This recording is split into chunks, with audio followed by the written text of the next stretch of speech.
The following program is intended for listeners who are blind, have low vision, or another print disability that makes reading, holding a book, or turning a page difficult or impossible. The content is copyrighted by the respective publishers. For more information, please visit us on the web at nfradioreading.org.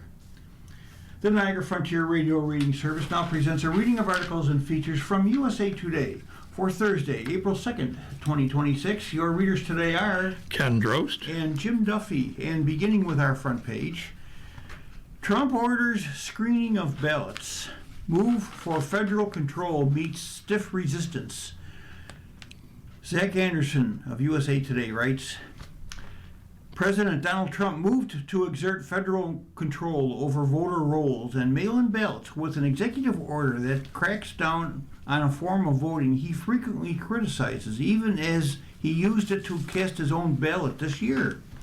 The move escalates the president's bid to place new restrictions on voting ahead of the 2026 midterm elections, when control of Congress is at stake. The action was swiftly condemned by Democrats and voting rights groups who said it interferes with state election administration and makes it harder for people to vote. His order requires the Department of Homeland Security to coordinate with the Social Security Administration to create lists of voting-age U.S. citizens who are residents of each state and transmit them to state voting officials at least 60 days before an election. The U.S. Postal Service would then oversee mail-in ballots. The order directs the agency to develop rules establishing uniform standards for the ballots and prevents it from transmitting ballots of people who are not approved. The Postal Service would provide each state with a list of voters who are enrolled with the agency. White House Staff Secretary Will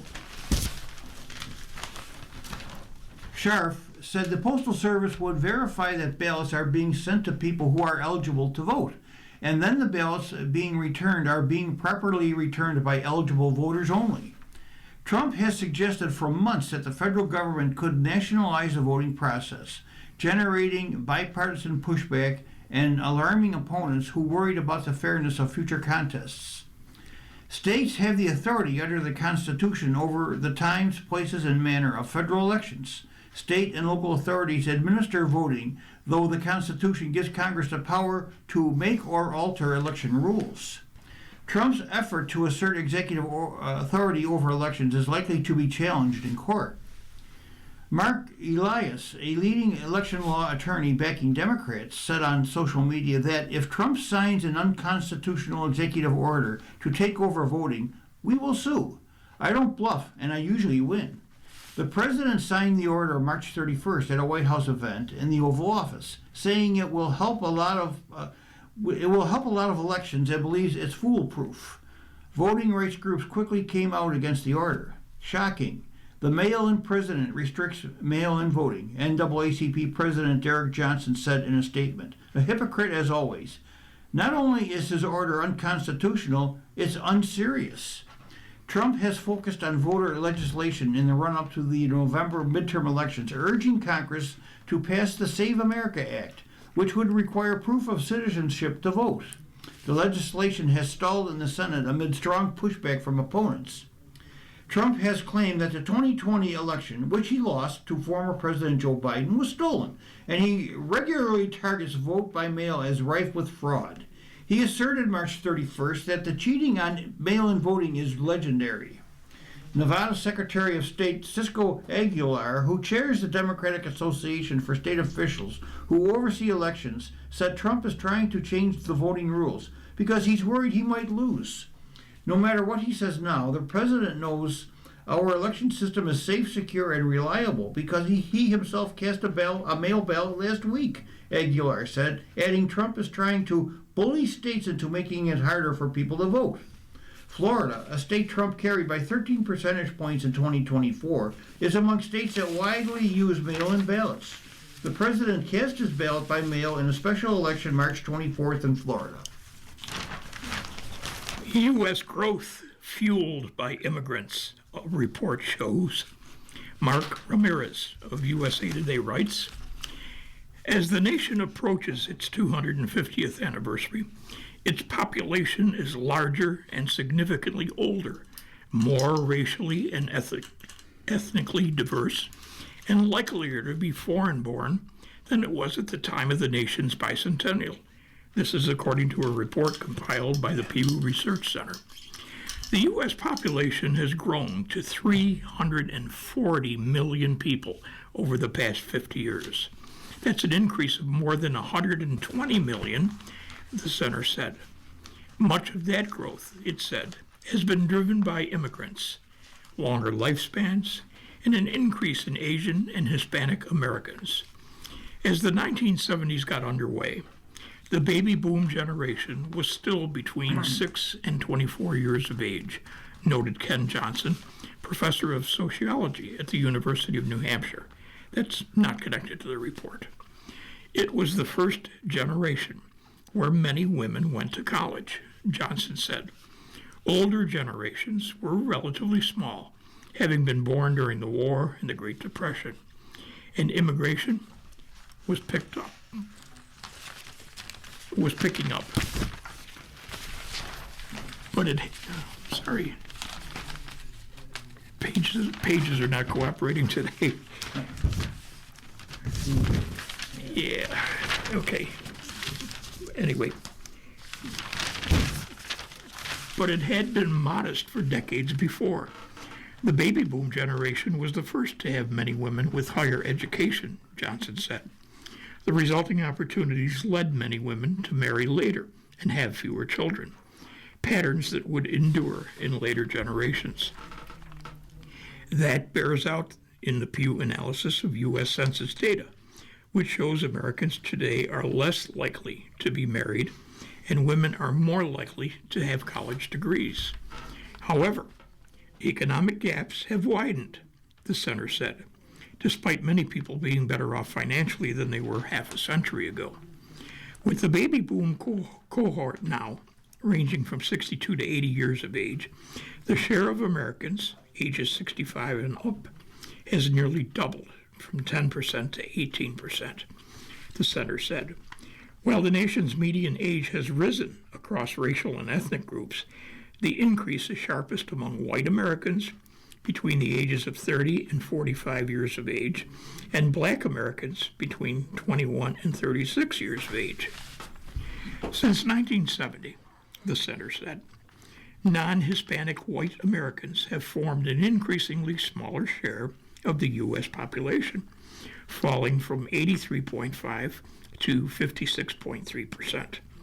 Meanwhile, Asian Americans have climbed from less than 1% to 6% today. Hispanics, just 4.4% of the population in 1970, is now 20%. The share of foreign-born people in the U.S. has more than tripled since 1970, rising from an all-time low of 4.7 to 14.8 in 2024. The numbers are highest among Asian and Hispanic Americans and most concentrated in the West and Northeast U.S.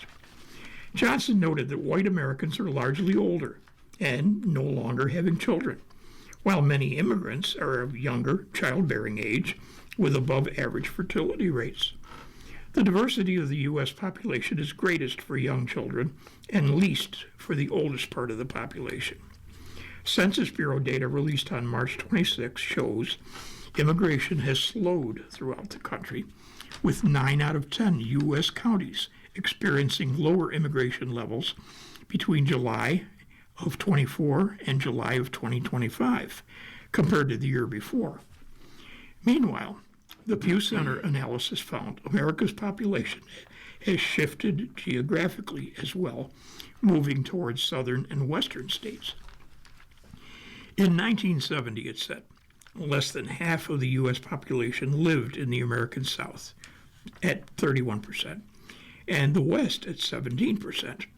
Today, more than 6 out of 10 people live in the Sun Belt, with white Americans comprising about half or less of the population there. The center said Americans largely view the nation's racial and ethnic diversity and efforts to promote it in the workplace as positive. However, it found Americans divided along racial, ethnic, and party lines about its impact on American culture and about diversity, equity, and inclusion efforts on a fair society. The Pew Center gauged those sentiments late last year and released the survey results in conjunction with its half-century analysis. 3/4 of American adults, including 86% Democrat, 66% Republican, view racial and ethnic diversity as good for the country, the center said. 62% of the nearly 14,000 respondents surveyed late last year said diversity positively impacts American culture. They were sharply divided along party lines, just 45% Republican and 82% Democrat. Nearly 2/3 said it was very or somewhat important for U.S. companies and organizations to promote diversity, down from 75% in a Pew survey conducted in 2019.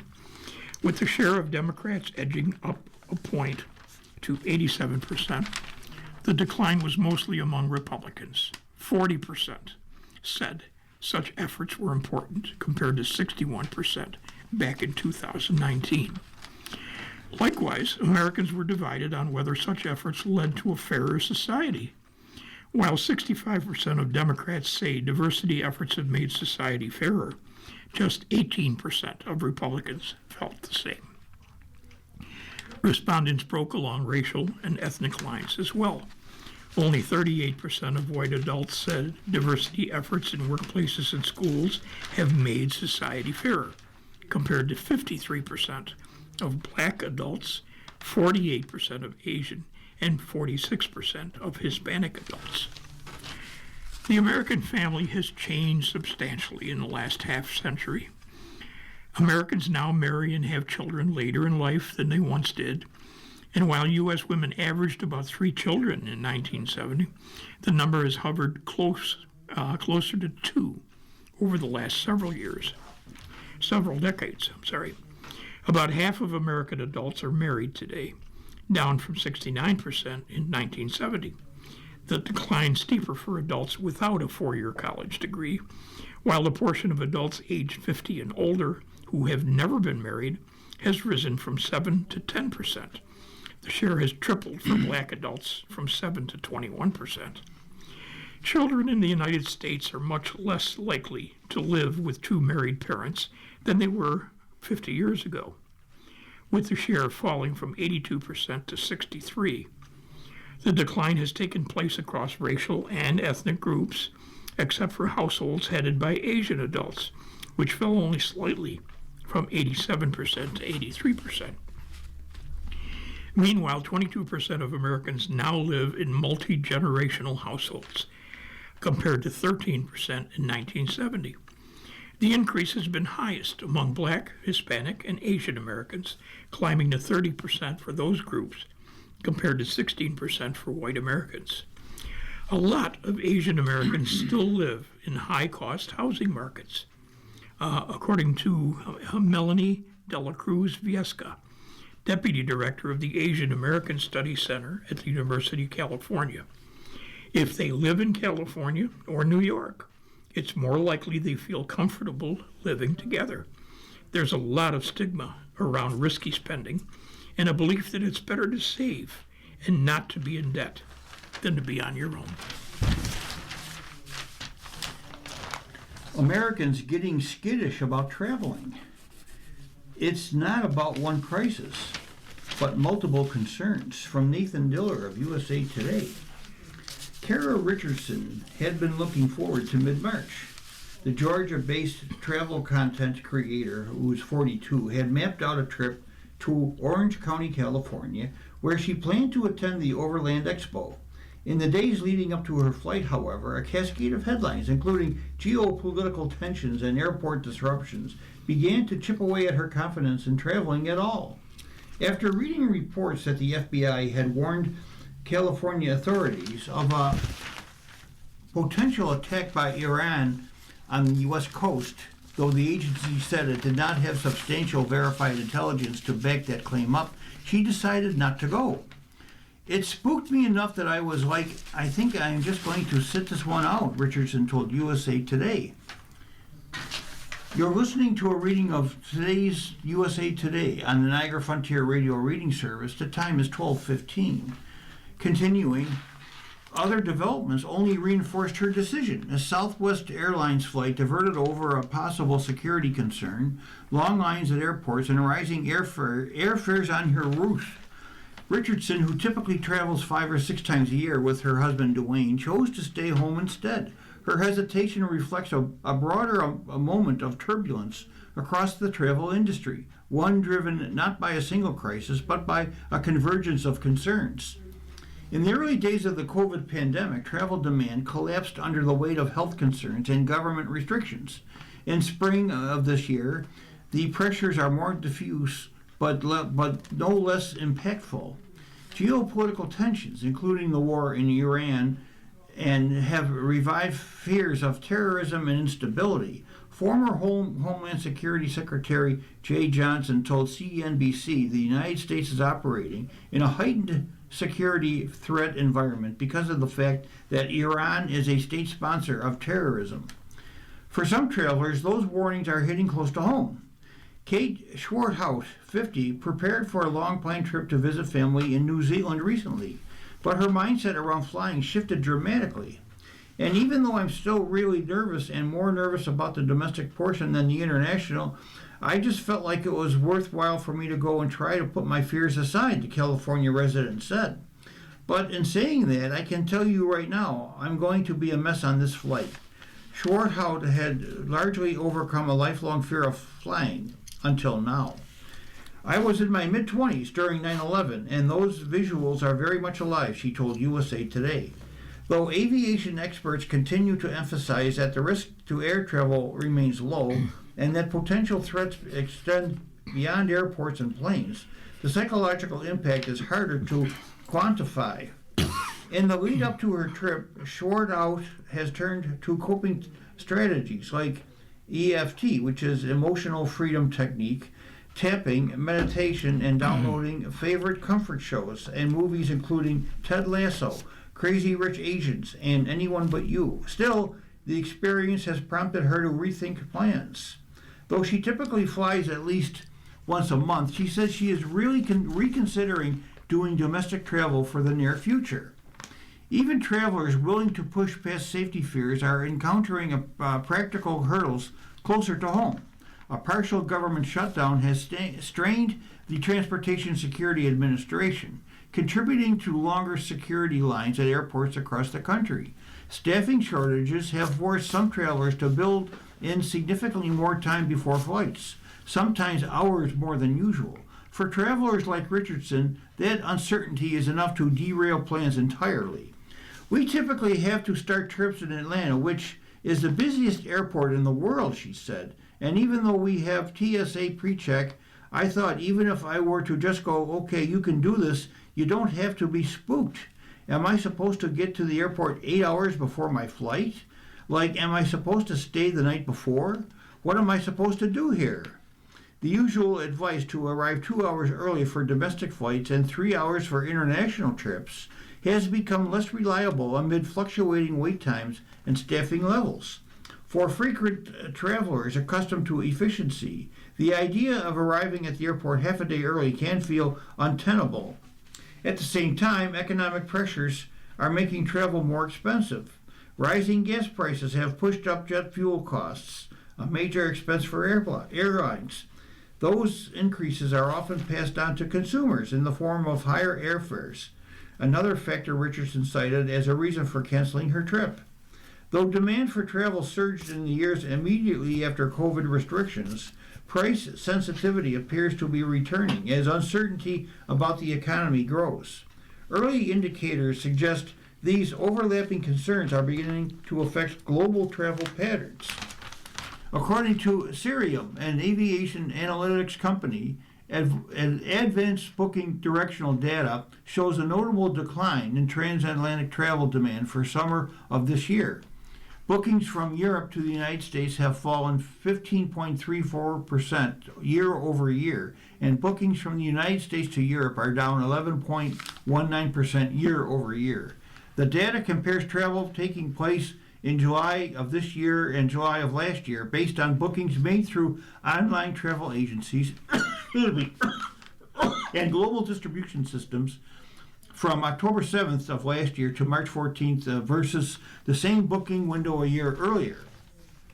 The declines mark a slight dip from earlier in the year when U.S. bookings were down 14.22% and Europe bookings were down 7.27%. The trend aligns with anecdotal reports from travelers who are reconsidering or postponing trips, but the impact is not uniform across all regions. In the Middle East, where airspace disruptions have complicated flight routes, the data shows pockets of disruption rather than widespread declines. For example, bookings from Australia to Europe that avoid connections through major Middle Eastern hubs like Dubai and Abu Dhabi in the United Arab Emirates, Doha, Qatar, and Bahrain have surged up 48.8% since February the 28th, with year-over-year bookings up 24%. The increase suggests travelers are rerouting to avoid certain regions. Even major global events are not entirely insulated from today's climate.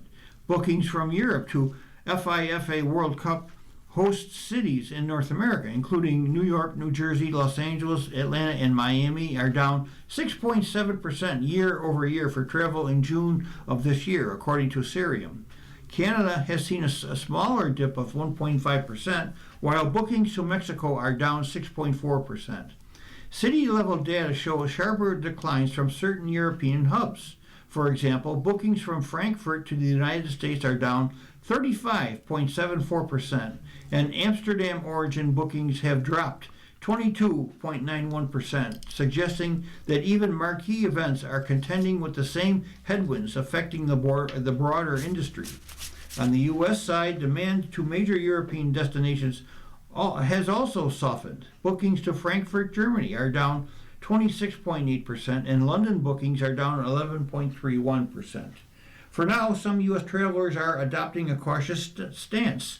Richardson and her husband still plan to visit Glacier National Park this summer, but they are holding off on booking additional trips, at least until the government shutdown resolves. For others, like Swarthout, that means pushing through anxiety to keep long-standing plans. Trump must halt $400 million ballroom project, according to a judge. The White House planning to appeal.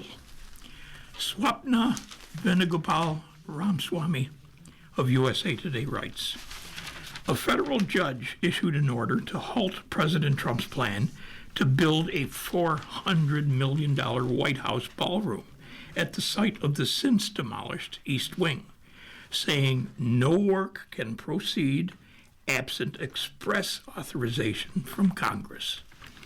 U.S. District Court Judge Richard J. Leon's ruling comes after the National Trust for Historic Preservation filed an amended lawsuit last month against Trump and several federal agencies asking to stop construction on the 90,000 square foot ballroom.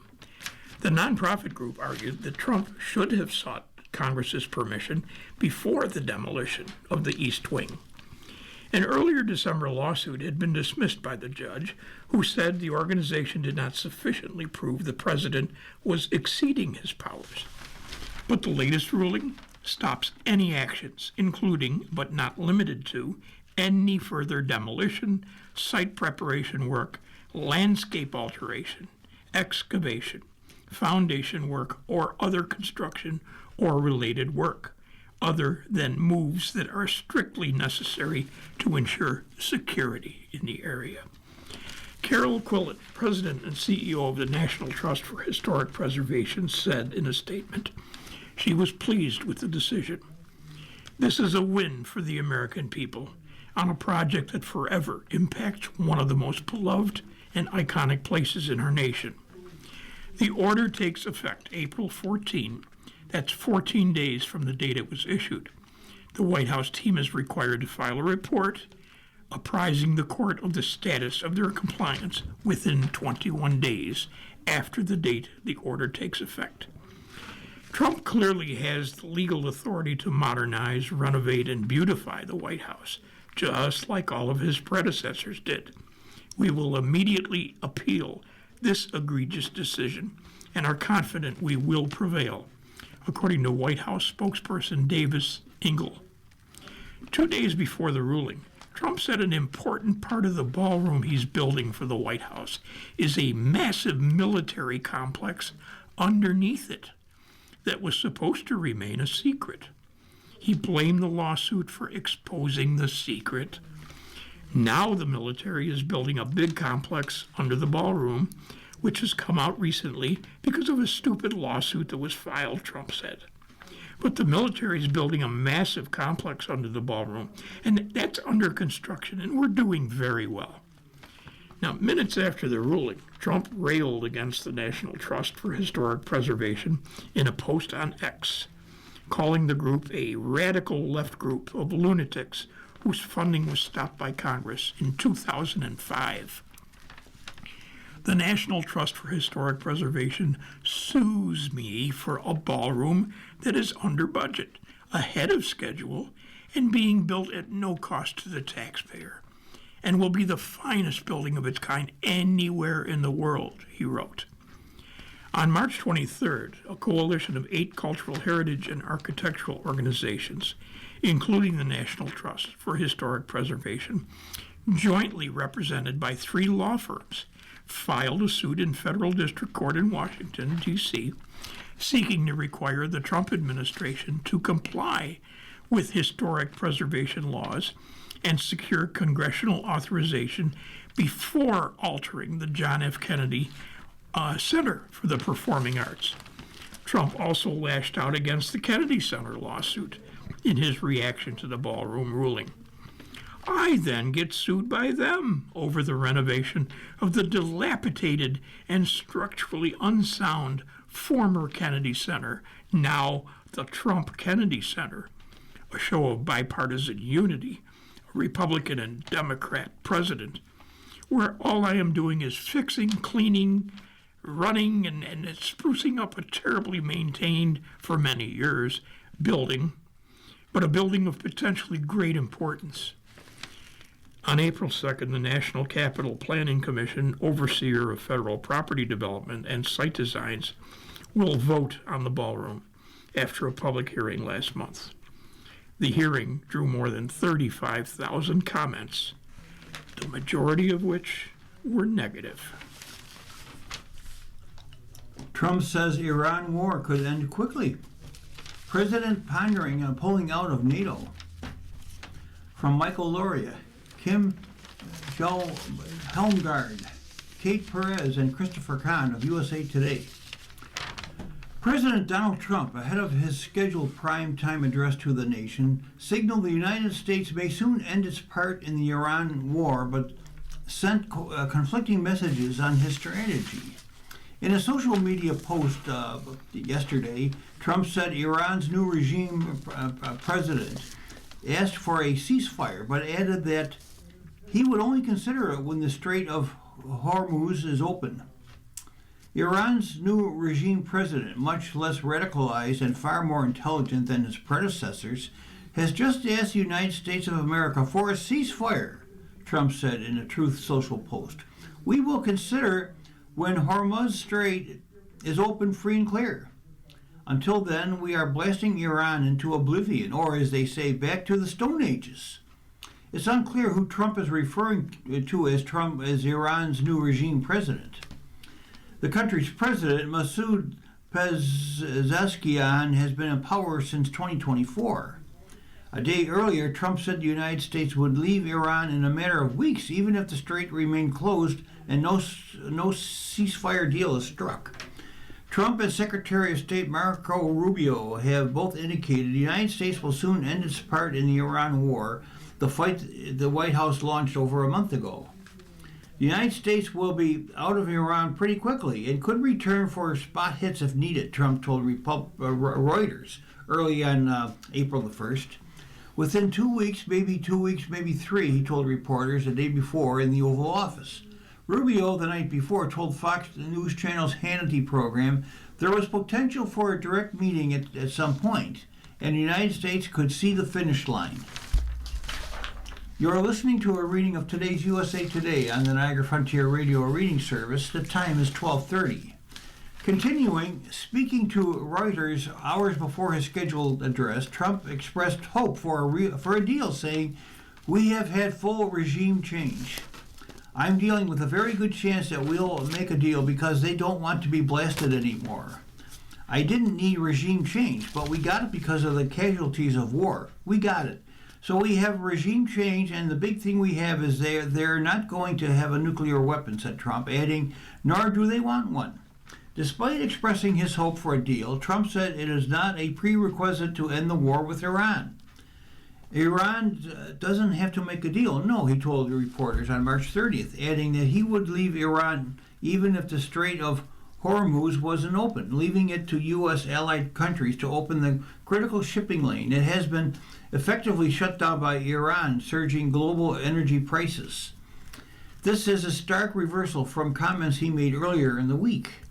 Trump had threatened to bomb Iran's civilian infrastructure, including water and power plants, if the Islamic Republic did not strike a deal and open the strait.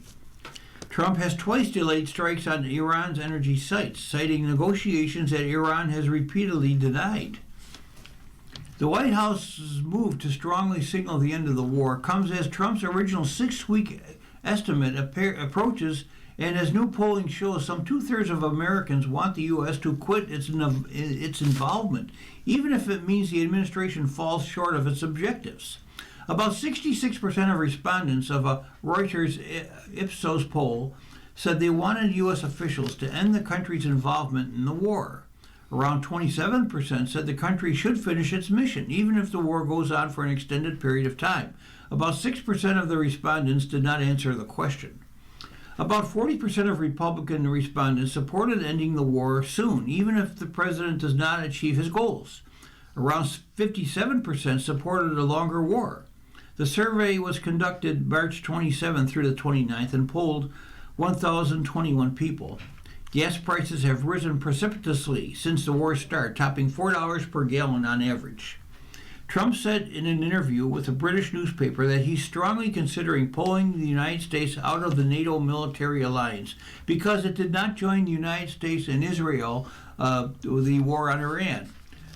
Trump told The Telegraph that the 32-member alliance that was founded in the aftermath of World War II to promote international cooperation and European security was a paper tiger. "Oh yes, I would say it's beyond reconsideration," Trump said in the interview when asked if he would reconsider U.S. membership in NATO after the war.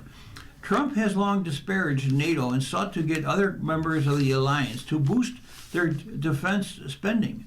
"I was never swayed by NATO," Trump said in the interview. "I always knew they were a paper tiger, and Putin knows that too, by the way." An alliance spokesperson did not immediately return a comment request. A German government spokesperson, when asked about Trump's comment, said Germany remained committed to NATO. "This isn't the first time he's done this, and since it's a recurring phenomenon, you can probably judge the consequences for yourself," the spokesperson told a regular government news conference, speaking of Trump. France has refused to allow Israel to use its airspace to resupply a flight carrying American weapons being used in the war against Iran, and Italy denied permission for U.S. military aircraft to land at the Sigonella Air Base in Sicily before heading to the Middle East, sources told Reuters. Both France and Italy said it was standard policy and nothing had changed. Spain, however, said publicly it had fully closed its airspace to U.S. planes involved in attacks on Iran. Trump has also repeatedly blasted Britain for not joining the United States when it launched the war. NPR PBS cuts are unconstitutional. A judge said agencies can't enforce the Trump order. Stephanie Mattat of USA Today Network says, a federal judge said the Trump administration cannot enforce the president's order to X federal funding for National Public Radio and the Public Broadcasting Service, saying in a March 31st decision that the White House cannot extinguish speech the president dislikes under the First Amendment. U.S. District Judge Randolph Moss, in his ruling, said federal agencies cannot enforce the unconstitutional executive order signed by President Trump last May, which directed agencies to terminate funding to NPR and PBS. It also directed the Corporation for Public Broadcasting to stop funding the networks, but the corporation was dissolved as of January. The executive order crossed a line drawn by the First Amendment, said Moss, who was appointed to the Washington, D.C. federal court in 2014 by former President Barack Obama. The judge wrote the executive order crossed a legal line because it did not use neutral criteria for federal funding. Instead, it singles out two speakers and, on the basis of their speech, bars them from all federally funded programs, Moss wrote in a 62-page order. The White House has not commented on whether it plans to appeal, but spokesperson Abigail Jackson said in an email, the administration looks forward to ultimate victory on this issue. This is a ridiculous ruling by an activist judge attempting to undermine the law, Jackson said. NPR and PBS have no right to receive taxpayer funds, and Congress already voted to defund them. An attorney representing NPR, Theodore Boutreau, said the ruling was a significant victory for the First Amendment and for freedom of the press.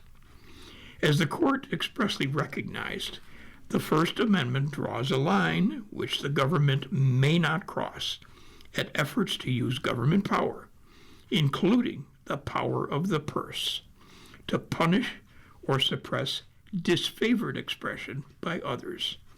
Boutreau said in a statement, the executive order crossed that line. Now, it's unknown whether the judge's order will bear much impact, since NPR and PBS stations already are facing the consequences of funding hits across the country, with employee layoffs or even full shutdowns, especially rural stations that relied on federal funding to operate. Across the country, stations have held funding drives and urged communities to make donations in order to stay afloat. The impact, unfortunately, has already started. In central Pennsylvania, public media outlet WPSU was among the first stations to close and announce a wind-down of operations. Free Press, a media advocacy organization, said that as of October, more than 400 public media jobs were slashed. Now, NPR and PBS did not respond to questions of whether the order would have any impact on their operations, but a PBS spokesperson said they were thrilled. The judge agreed that Trump's order was textbook unconstitutional viewpoint discrimination and retaliation. NPR's president and CEO, Catherine Mayer, said that it was a win for NPR, our network of stations, and our tens of millions of listeners nationwide. The court made clear that the government cannot use funding as a lever to influence or penalize the press, whether as a national news service or even a local newsroom, Mayer said. This order comes at a time of increased pressure on media outlets from the Trump administration. It came soon after another D.C. federal judge blocked a separate Trump administration order which barred news reporters access to the Pentagon. In the lawsuit filed by the New York Times, U.S. District Judge Paul Friedman said the policy violated free speech and due process rights. American journalist is kidnapped in Iraq. Investigation underway. One person is arrested. From Kate Perez of USA Today.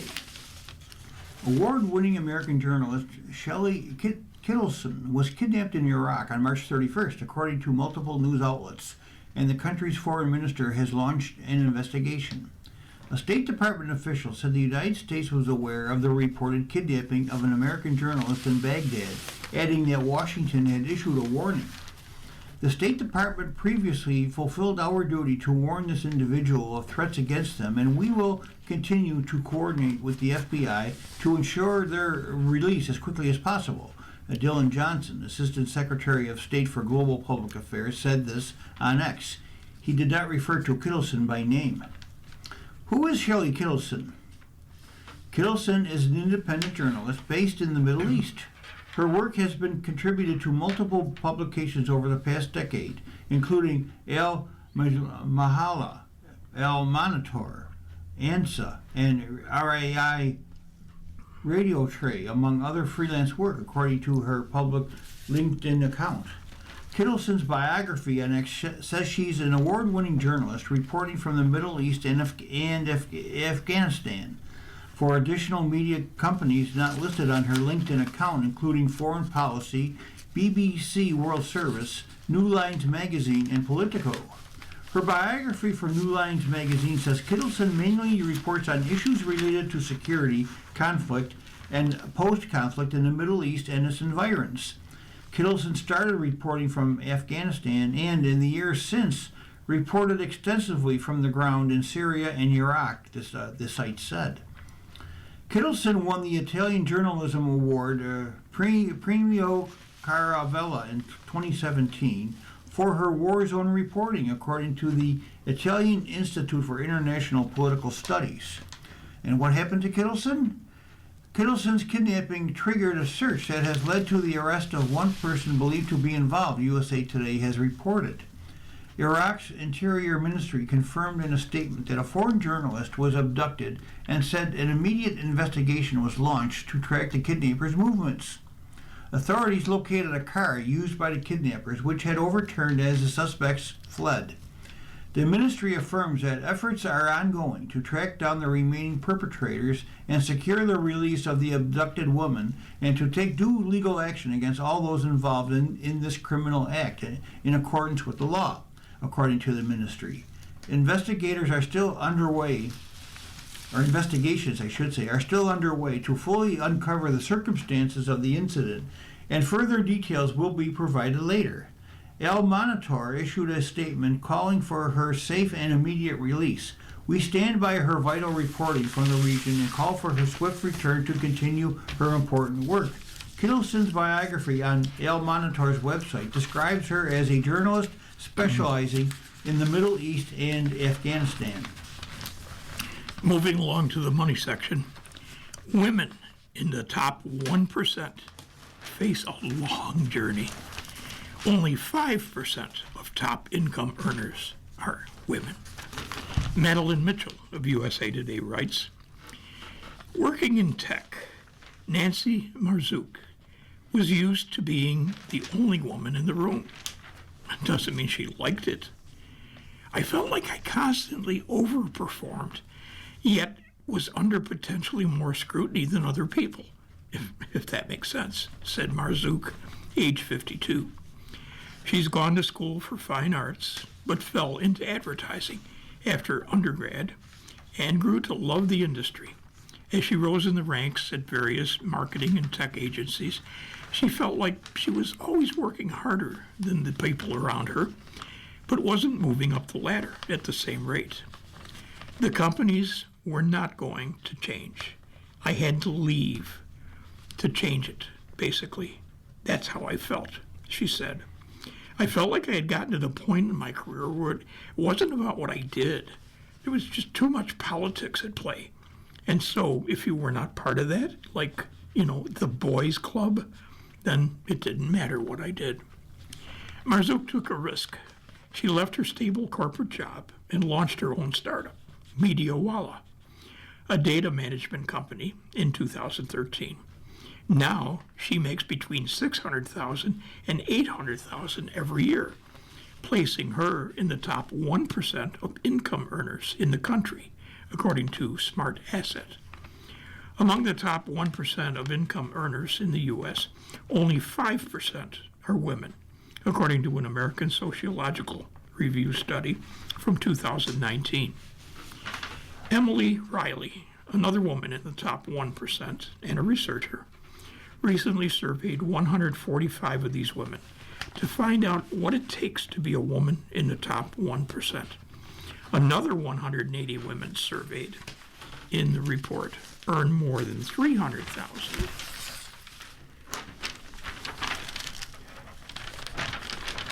You're listening to a reading of today's USA Today on the Niagara Frontier Radio reading service. The time is 12:45. Continuing, about 170 other women surveyed make between $100,000 and $300,000. Now, ranges vary slightly, but for Riley's study, top 1% income earners make more than $775,000. Women are well represented in the top 1% households as wives and partners to high-earning men, researchers found. But women themselves, rarely the sole earners in the top 1% households. What I realized sort of in my mid-career, as I started having children and I wanted more flexibility, is that I really didn't have the tools to negotiate it in a way that I felt like I was in control. Riley said, I always felt as though I was one step behind. I was missing out on something. And while I continued to be reasonably successful, it just made it obvious to me that there were not a lot of women above me who had created a path that I could follow. Riley, who's 48, took a risk too after she decided to have a third child. She wanted more flexibility as a working mom. So she became a technology consultant. Like Marzouk, she found that being her own boss actually led to more income for her and her family. She said she makes just under $1 million a year. Most of the talk around women in the workforce focuses on challenges and hurdles, Riley said. She thought about how, as a younger working woman, she had always wished for a roadmap to success. So she went after her own research, tapping successful women in her network, in women's groups, and across LinkedIn. I was overwhelmed by the positive feedback, she said. It really seemed to touch a nerve that other career women agreed with me. You know, this is something we would all enjoy. Instead of just feeling annoyed or frustrated or challenged, we can actually do something about it and be really excited to hear each other's stories and to learn from one another. The result of Riley's survey found there are 3 traits that women in the top 1% share: drive, career management, and a willingness to learn and grow. She had anticipated that women in the top 1% would be intense and competitive, which was true. 44% in the 1% say they are competitive, compared to about 25% of the women in the 100 to 300,000 bracket. But she also found women in the 1% are less compliant, more willing to go their own way. 1 out of 5 in the 1% are likely to go with the flow versus 1 in the 3 women in the lower income brackets. Now, more women in the top 1% of income earners are married and have children, the survey found. While these women are usually the primary breadwinners of their households, 89% are married. 71% have 2 or more kids. Now, Marzouk has 2 boys. Her husband works, but she's been the primary breadwinner for her family for a while. Earlier in her career, Marzouk said, she felt like she had to go above and beyond at work, or else it would impede her ability to climb up the corporate ladder. Her partner was instrumental to her success, she said, by being supportive and encouraging her to follow her dreams and goals. Things have gotten better for working moms in recent years, Marzouk said, but she still feels like she missed a lot of things when her kids were little. Riley said she heard a lot about guilt from the women she interviewed for this research. You really cannot have it all, but you can live a full life, Riley said. That's when you have a lot on your plate. And of course, you can't be everywhere at the same time. You're going to miss some of those midweek holiday parties at your kids' school, but you will be there for their recital on Saturday night, you know? So what would a man do? There aren't many women who are CEOs in tech, Marzouk said. and even fewer founders.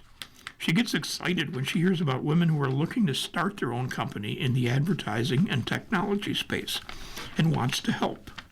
Raising capital funds as a woman is difficult, she said. Now, women are very pragmatic. Like, we think of things realistically, she said. But being realistic with financial projections does not excite potential funders, who are mostly men. People only want to invest in the pipe dream. Her advice? Think like a man, Marzook said. What would a man do? What would my husband do if he was in this situation, she said. And I actually do the opposite of what my gut is telling me, because I know who my audience is. A lot of women are stuck in mid-tier roles, Marzook said. Sometimes, she said, women need to think about what they want to accomplish and the best way to get there, which might mean getting out of their comfort zone. Once you break through the glass ceiling, Marzook said, you can do whatever you want to do. Iran war is hitting U.S. consumers from all angles. High gas prices are just some of the items on the rise. From Rachel Barber and Andrea Require of USA Today.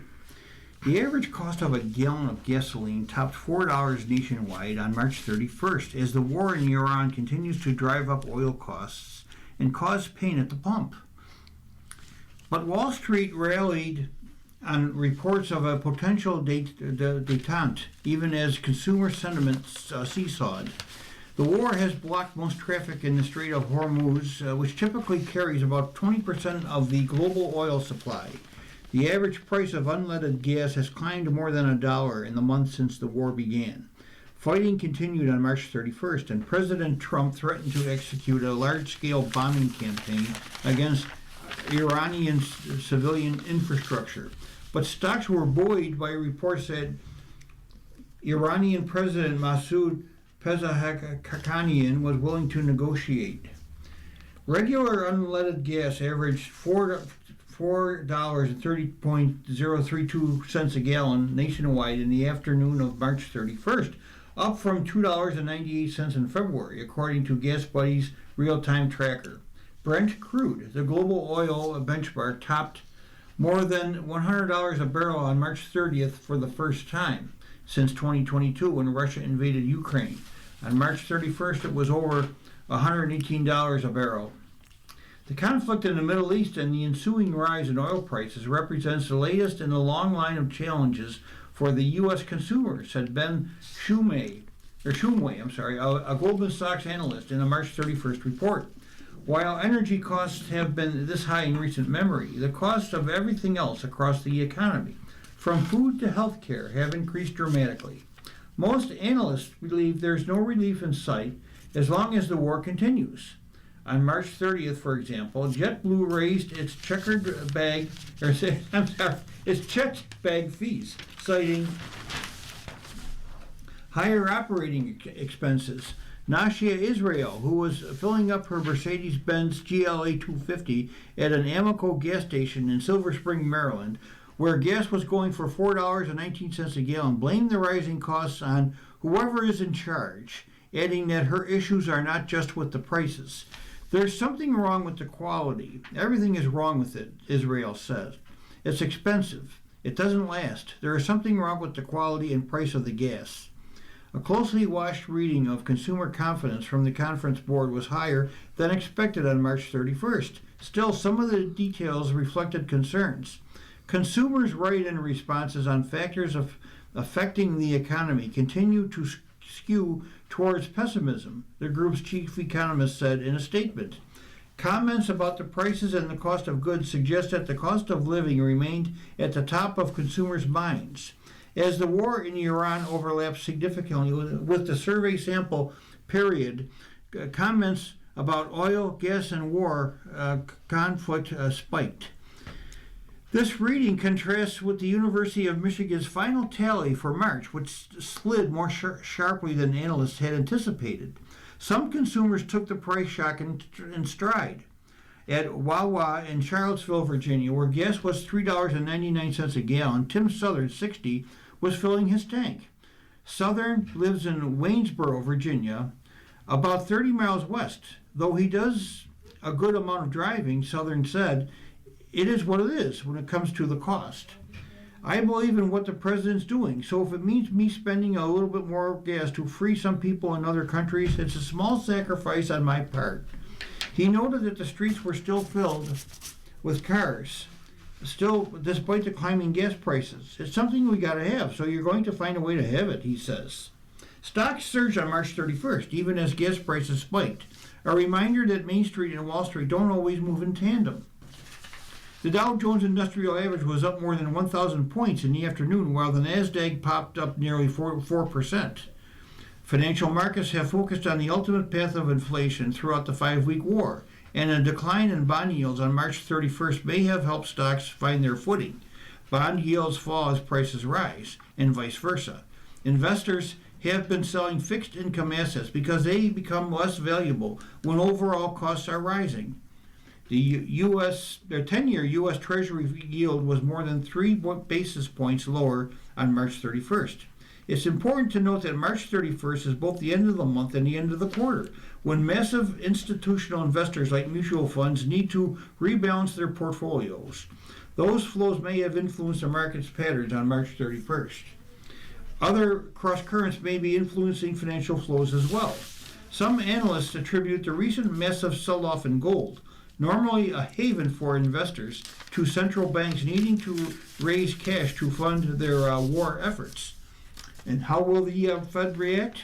Speaking to a class of Harvard University students on March 30th, Federal Reserve Chair Jerome Powell said the war is raising prices at the pump for American consumers, but said inflation expectations remain stable over the longer term, and that he thinks U.S. monetary policy is in a good place for us to wait and see. Monetary policy works with long and variable lags, famously, Powell said. And so, by the time the effects of a tightening in monetary policy takes effect, the oil price shock is probably long gone. As retail costs rise unevenly across the country, some California drivers saw gas prices as high as $9 a gallon. As of March 31st, regular unleaded is averaging $5.89 in the state, according to the AAA. With affordability top of mind, some Americans are getting creative, burying long pump lines at Costco or Sam's Club for discount gas, downloading the Gas Buddy mobile app to find the lowest prices, and taking advantage of fuel rewards programs. You're listening to a reading of articles from USA Today for Thursday, April 2nd, 2026, on the Niagara Frontier Radio Reading Service. We'll return for more readings after this short break. Your readers today are Ken Drost and Jim Duffy. If you're listening to this publication online, you're probably using our website, a podcast player like Spotify or iTunes, a streaming service like Siro, or a smart speaker. Did you know that we now have a dedicated app that can be downloaded to any mobile device, like a smartphone or tablet, for free? App users can conveniently access our live stream and any episode of our podcast easier than ever. To download the app, just type NFRRS in the search window in the Apple App Store or in the Google Play Store. Contact us anytime if you have any questions by calling 716-821-5555, extension 5. Thank you.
We'll continue now with our reading of articles from USA Today. Your readers are Jim Duffy. and Ken Drost. And starting with the sports section for this second section, reseeding the Final Four tarnishes the bracket. Blake Topmeyer, columnist for USA Today Network, says, reseed the Final Four. You're going to hear that idea this week with the top two teams in college men's basketball, Arizona and Michigan, meeting in the semifinals instead of the national championship game, which UConn faces Illinois in the other semifinal game. So, like a lot of ideas, this one sounds good in the theory stage. Peel back the layers, though, and envision what reseeding the Final Four would mean in practice, and the idea loses footing. Now, reseeding would require disrupting the original structure of the bracket.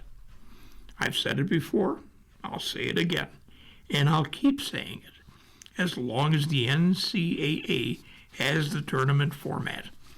Leave the tournament alone. Once more for effect, leave the bracket alone. Do not tweak, do not tinker, do not implement any harebrained ideas or add any more mediocre teams or shuffle the assignments once the Final Four arrives. The tournament is one thing the NCAA gets right. Take a bow, enjoy it. It's not broken. Don't fix it. Still, it seems like such a simple adjustment, right? Now that the Final Four teams are set, just flip Arizona and Illinois and have the two number one seeds on opposite sides of the bracket. And that's when it hits you. The bracket, that beautiful creation, is the star of the show. That's why you cannot simply reseed the Final Four. You'd disrupt all of those brackets people filled out the day after Selection Sunday, when they were supposed to be working, but instead were researching that, that high point over Wisconsin is the best possibility for a 12 versus 5 upset. And that, yes, Arizona and Michigan will win their regions and meet in the semifinals. They'll meet in the semifinals, not the final. That's what you wrote down on your bracket. Now, at its core, March Madness is entertainment. Part of the entertainment is everyone from your 10-year-old daughter to your 95-year-old grandpa fills out a bracket for a shot at prize money or at least some bragging rights. As much as we love the Cinderella and the buzzer beaters and comebacks and the 40-foot swishes from the logo, we love the bracket itself every bit as much or more.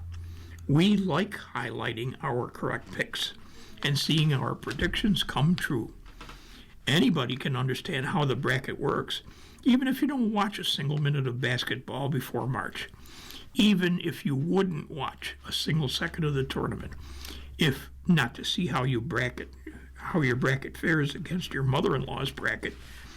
Now, the bracket's beauty is in its simplicity of design. 16 teams in each quadrant, funneling into a Final Four.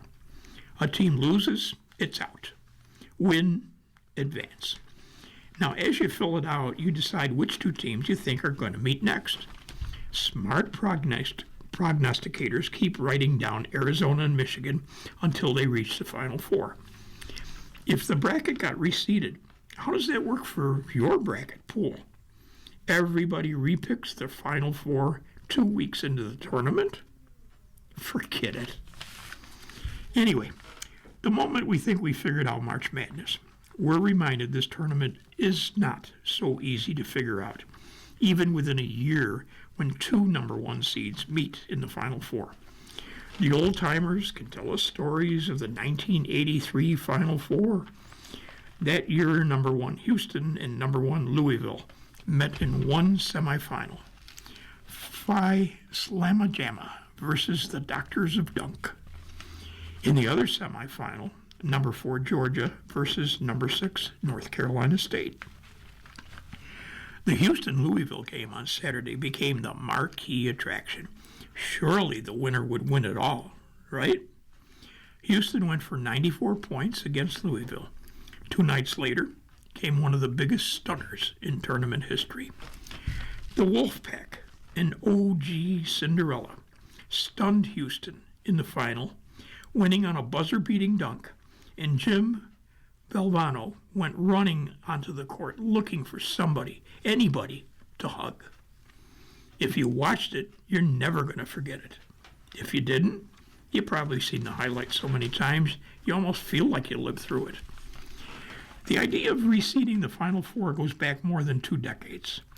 2004, Dick Vitale was hollering, "We needed to reseed the Final Four," before Duke and UConn met in the semifinals, in a matchup of what appeared to be the 2 best teams remaining. Now that year served 2 epic semifinal games. Georgia Tech beat Oklahoma State to advance to the final as number 3 seed. UConn rallied to beat Duke, because apparently no halftime lead is safe for the Blue Devils this deep into the tournament. And sure, 2 nights later, UConn had the championship in hand by halftime. But so what? Saturday's games were great. The reseeding topic resurfaced in earnest in 2018, when an all-time underdog, Loyola of Chicago, reached the Final Four as a number 11 seed, and Sister Jean became the world's most famous nun. Number 3 Michigan faced Loyola in the semifinals, while number 1 Villanova played fellow to number 1 Kansas. Villanova handled the Final Four just fine, without reseeding, and won both games in blowouts. As Dan Gavitt, Senior Vice President of Basketball for the NCAA, pointed out that year, reseeding the bracket along the way would create a minefield for underdogs. Upset a top team, and a Cinderella's reward becomes getting another top seed moved from across the bracket into its path. My concern is that the very thing that makes the tournament so popular would be diminished in some way, Gavitt told the Associated Press in 2018 on the subject of reseeding. Another way to say that? Don't fix what isn't broken. In its current form, the bracket isn't broken. It's beautiful the way it is. New coach. New changes in the offseason for Lamar. From Tyler Dragon of USA Today. New Baltimore Ravens coach Jesse Minter is unsure if Lamar Jackson will participate in the team's voluntary workouts that begin next week. I think he's excited about opportunities in the offseason program. We'll see on April the 6th, Minter said. Said this March 31st at the NFL's owners' meetings. We'll see who all walks in the door. By NFL rule, teams that hired a new head coach after the end of the 2025 season can begin off-season workout programs on April the 6th. Minter doesn't know if Jackson will show up, but the coach described Jackson as excited for the fresh start with the new regime. He's excited for us to connect, for us to build a relationship, for us to trust each other, for us to be able to talk things through, for us to take his input on things, but also being willing to talk through it and not just go with something. Minter said of the ninth-year quarterback. I'm just excited about him. You don't become the level of player that he has without a great work ethic, without being a great teammate, without being a leader. Just excited to continue for him, to continue to grow and evolve and become an even better version of Lamar. I know Lamar's excited. I think he is excited about some of the changes. We've had a lot of good connection points, but the off-season program is voluntary. We're excited to get a chance to work with all the guys, whoever wants to show up. We feel confident that a lot of guys will be there. Jackson has customarily missed voluntary workouts throughout his career. He missed 8 of the 9 on-field practices prior to mandatory minicamp last year. But it would behoove Jackson to show up this year just for optics alone. The Ravens have a first-year head coach and are integrating a new offensive system with new offensive coordinator Declan Doyle. As the face of the Ravens franchise, Jackson should be in attendance. His participation will show leadership. Jackson is a two-time MVP and one of the 3 best quarterbacks in the league. He deserves the benefit of the doubt. But on the other hand, Jackson is coming off an injury-plagued season that limited him to 13 starts. He had his first losing record as a starter, and the Ravens were on vacation during the postseason despite a Super Bowl caliber roster, a disappointment that necessitated Coach John Harbaugh losing his job. So yes, coming off last season's nightmare, the Ravens franchise quarterback should be in attendance at voluntary workouts. Hear, hear. Conference calling, the Big Ten flexes, SEC retreats, and new sports king emerges. Matt Hayes, college football columnist, part of the USA Today network, writes the following. It's undeniable now, a straight gangster move in the wild, wild west era of college sports. The Big Ten has stolen the SEC mojo. Better teams, better players, better stories, better present, and more potentially damning, better future. The playing field has been leveled out as far as finances and things like that, according to Michigan basketball coach Dusty May, whose team is one of 2 from the Big Ten to advance to the men's NCAA Final Four April 4th. But don't get stuck on basketball, where the Big Ten has not won a national championship since 2000, and currently has 2 more teams alive in the men's NCAA tournament than does the SEC. Those guys have none.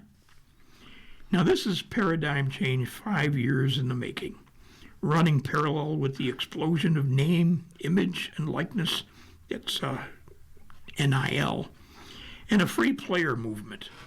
This is the Big Ten flexing and the SEC retreating. Because now everybody can play players. Everybody can pay players. Now the Big Ten's massive and influential. It wasn't that Michigan won. It's how it unfolded with a no-name analyst concocting an illegal scouting scheme and sucking the oxygen from a championship run built in no small part with some key additions from this newfangled contraption called the transfer portal. A scheme with such audacity, Big Ten coaches had to leak detailed information to the media and then later give it directly to the Big Ten before the conference took a stand. But the train was long down the tracks by the time then new Commissioner Tony Petitti stepped in with a meek 3-game suspension for Coach Harbaugh, his second of the season, but his first for this specific violation. In other words, tell me you're the SEC without telling me you're the SEC. A year later, Ohio State coach Ryan Day, on the verge of losing the best job in college football, threw a truckload of cash at the best defensive player in the SEC by the name of Caleb Downs, the best running back in the SEC by the name of Keyshawn Judkins, an all-SEC center, Seth McLaughlin, and a Big 12 championship quarterback, Will Howard. It was all part of a $20 million roster that still couldn't beat Michigan, but beat the brakes off everybody in the college football playoff. Now, then came Indiana, the lovable all-time football loser who changed everything. And even that began with some newfound Big Ten chutzpah. Excuse me. When IU athletic director Scott Dolson called James Madison coach Curt Cignetti after their in-person interview, excuse me, Justice Cignetti had told his wife he was going to stay at JMU, and he said, "Congratulations, you're the Indiana coach," and didn't give Cignetti, now the hottest coach in college football, a chance to say no, which is sort of like the Big Ten and its takeover of all things college sports.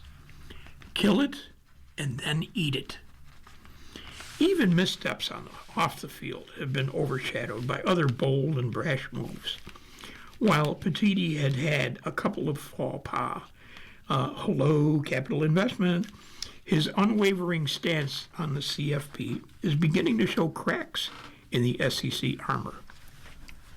Georgia coach Kirby Smart, Tennessee coach Josh Heupel have embraced the Big Ten's idea of a 20 or 24 team CFP, while their own commissioner, Greg Sankey, is in a very public game of chicken with Petiti over the future format of the billion-dollar postseason.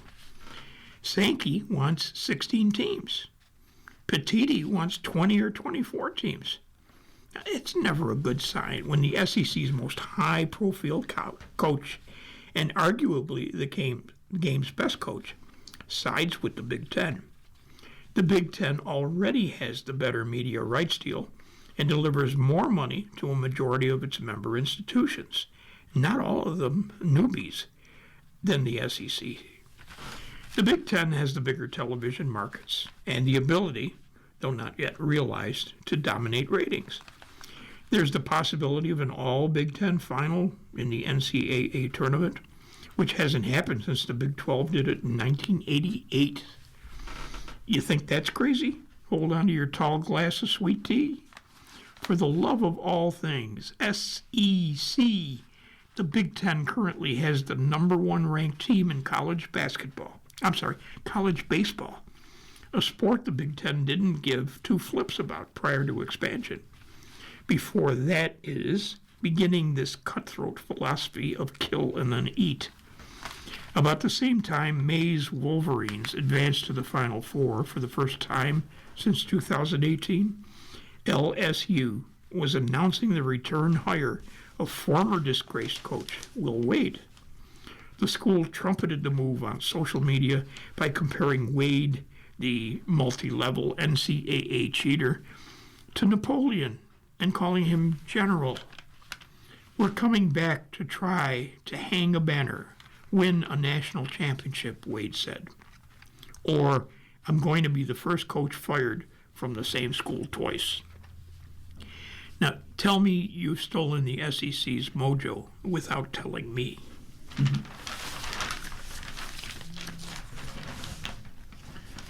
Harmon to defend Valero title from Adam Schupak of Golf Week and the USA Today Network. When Brian Harmon says he's home on the range, he's the rare pro golfer who isn't referring to the practice tee, but rather the great outdoors. I love to fish, I love to hunt, I love to farm, and the older I get, the more I appreciate being outside and in the woods, he said in a pre-tournament press conference ahead of his title defense at the Valero Texas Open at TPC San Antonio Oaks course.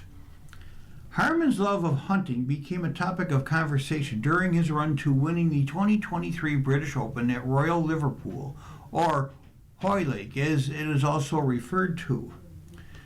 He affectionately called it once the Butcher of Hoylake, or Brian the Butcher, a reference to both the way he carved up the course and his love of duck hunting and butchering wild game. But that's not all he does at his farm. He also grows pine trees.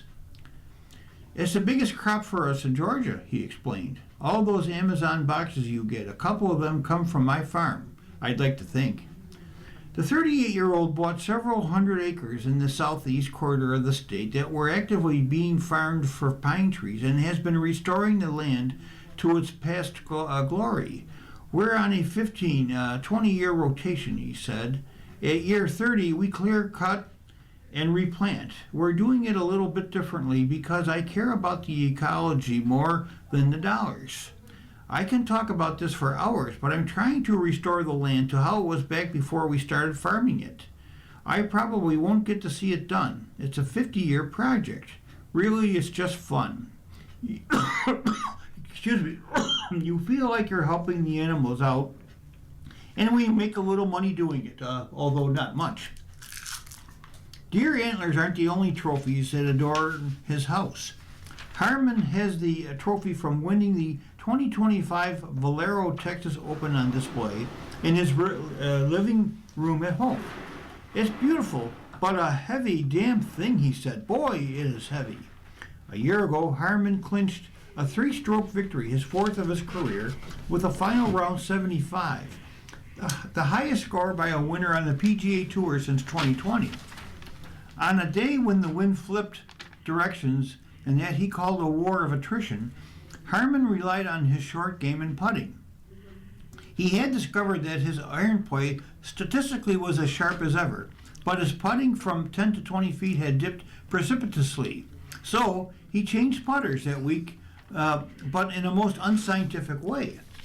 A putter rep just handed it to me and said, "Try this one," Harman recalled of the TaylorMade.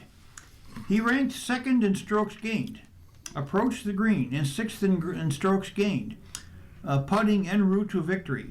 The second time he has ranked inside the top 6 in these 2 categories in a PGA Tour event during his career, the other being the 2024 Players when he finished tied for 2nd.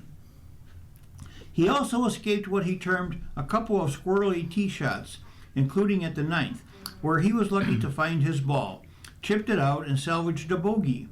Andrew Novak, who made a couple of early birdies to apply some pressure, made bogey at 9 too and failed to capitalize on Harman's mistake. "It kept me from having a total disaster," he said. "That could have changed the whole deal right there." Harman went on to finish the 2025 season number 13 in the FedEx Cup standings, his best finish in 14 seasons on tour. At age 39, he's recorded just 2 top 20 finishes this season, heading into his title defense at a course he says he's grown to love. Harman played in the Texas Open for 5 consecutive years, beginning with his debut in 2012, but then only played it once during the following 8 years. There was a method to his madness. When he started qualifying for the majors, Harman decided that taking the week off before the 4 biggest events of the year was the sensible thing to do, so that he could be rested and raring to go. It was San Antonio's misfortune that it is scheduled the week before the Masters, but Harman delved deep into the data analytics and discovered that his average finish the week after majors was among the best on the tour. "It was almost like I was using the majors to work off rest for the next tournament," he said. That theory was validated when he won the British Open after playing the Genesis Scottish Open the week before. The Valero Texas Open returned to his schedule in 2024, and he's set to make his 9th career appearance. Noting his pair have been getting worn out, Harmanis, I should say, has been cutting down the days until he slips his feet in the champion's cowboy boots, traditionally presented to the previous year's winner upon his return during his pre-tournament press conference this year on April the 1st. "I wear cowboy boots in a fair amount at home, so it'll be a nice addition to the collection I have," he said. "I'll be really proud of them." And now for the latest in soccer. Rob Usry of USA Today writes, "The U.S. men's national soccer team was shut out 2-0 by Portugal in an international friendly March 31st at Mercedes-Benz Stadium in Atlanta.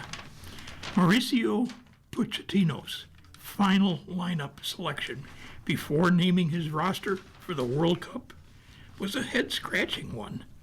He decided to go without a true striker, opting for Christian Pulisic as a false 9.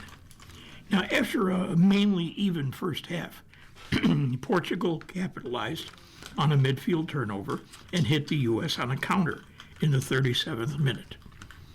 Vitinha played creator with a through ball that split the American backline and put Bruno Fernandes on goal. His back heel to Francisco Trincao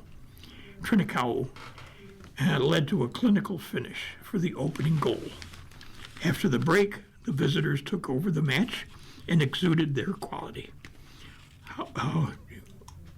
Joao Felix extended their lead to 15 minutes into the second half after being given acres of space at the top of the box off a corner kick to volley in a rocket off the post. Portugal was able to see out the rest of the match and take home the win. So let's take a look back at how the USMNT players fared in the second consecutive friendly loss. Goalkeeper Matt Freese at 6. It would be harsh to put him at fault for either goal conceded. He made the saves he should have made and added one spectacular one at the end of the match. He's probably locked down the starting job if it was ever in question. RB Alex Freeman at 6.5. Now he continues to impress both defensively and in attacking sequences. Going up against possibly the best attacking left back in the world, he kept Nuno Mendes quiet while on the field. That's a task many defenders across the globe cannot say they've accomplished. It's clear he has a bright future with this team. CB Chris Richards, at 6. Richards is undoubtedly one of the most important players on this team. His inclusion in the lineup added some much-needed stability in the back. He just provides you with an air of confidence on the defensive side while he's on the field. CB Austin Trusty, 6.5. He's quietly put in some very respectable showings when he gets the chance. Could he sneak his way into a starting role with the struggles of Tim Ream? Certainly possible. LB Anthony Robinson, 5.5. Now, he was unable to get involved as much as he did against Belgium. That could have been by design, after the team was exposed on the wings defensively on March 28th. While he wasn't much of an attacking threat on the left side, he did fine defensively in his shift. CDM Aidan Morris, 5.5. Well, a bit sporadic at times, but he's a constant worker in the midfield who never stops running and pestering the opposing team. Interesting name, possibly on the bubble for the final roster. This performance did not move the needle much in either direction. CDM Sebastian Berhalter at 4.5. The highlight of the match for him was a very good corner delivery in the first half that found a wide-open Weston McKennie for a chance. At the very least, you have to think he makes the roster purely on his set-piece abilities. CAM Weston McKennie, 5.5. Now, once again, he was asked to roam around the midfield, playing just behind Christian Pulisic in attack. He showed some nice combination movements with Wee and Tillman. He was once again on the end of the team's best chance during his 45 minutes, but he couldn't get a free header off to a corner kick on goal. His role continues to evolve, but it's clear he is a massive part of whatever Pochettino wants to do tactically. Right wing, Tim Way, 5.5. Now, Way is clearly more effectively as a pure winger with little defensive responsibility than a wingback. He's at his best when stretching the opposing defense and causing issues with his off-the-ball movement. This wasn't his best showing, but it proves he needed to be a real winger instead of somebody who needs to be worrying about defending. ST Christian Pulisic, 4.5. Playing in a central forward role, there was a ton of responsibility on his shoulders in the build-up and to lead the attacking line. Unfortunately, his poor form continued despite the change in tactics, as he struggled to keep possession in key areas of the build-up and often killed a lot of attacks by hesitating or not making the right decisions. There are a lot of questions facing this team between now and the start of the World Cup, and his form and role within the team is at the top of the list. Left wing, Malik Tillman, 6. Now, another solid but not spectacular showing from the Leverkusen attacker. He continued to show a good understanding with his fellow forwards in the build-up, but the final product, bit lacking. Sub Tanner Tessman, 5. Seemed to play a more advanced role in his usual deep-lying spot. Didn't have any noticeable errors or contributions. Sub Patrick Egimon, 5.5. Whenever he comes off the bench, he always provides at least one moment of positivity. In this match, it was a very nice dribbling sequence where he got past the defender on the end line and set up Balogun for a half a chance. He seems like a good bet for a super sub role on the final roster. You're listening to a reading of today's USA Today on the Niagara Frontier Radio Reading Service. The time is 1:30. And continuing, another sub, Max Arston, 5. Didn't have much to do after coming on. Another sub, Joe Scally, at 5. Played 23 minutes, only touched the ball 8 times. Sub, Folarin Balogun, 5. Didn't really impact the match after coming on. He did get a small chance, but scuffed a shot. Sub, Gio Reyna, 5.5. Helped create a chance as soon as he stepped on the field and did not misplace a pass. He's clearly got the skills to make an impact, but his role within the team, completely up in the air. Another sub, Christian Roldan, 5. Congrats on another cap. He touched the ball 7 times. And sub Brendan Aronson, another 5. He's still such a weird player for this team. He's a high-energy attacker who lacks a final product. Does he have a purpose on the final roster? Only time will tell. And finally, sub Mark McKenzie. Stoppage time sub. Tiger Woods announces he'll seek treatment after DUI arrest. From Tom D'Angelo of the Palm Beach, Florida Post and the USA Today Network.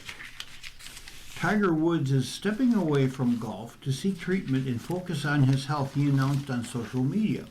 Woods, who is 50, faces a DUI charge with property damage and refusal to submit to a lawful test following a March 27th rollover crash in Jupiter Island, Florida, not far from his home.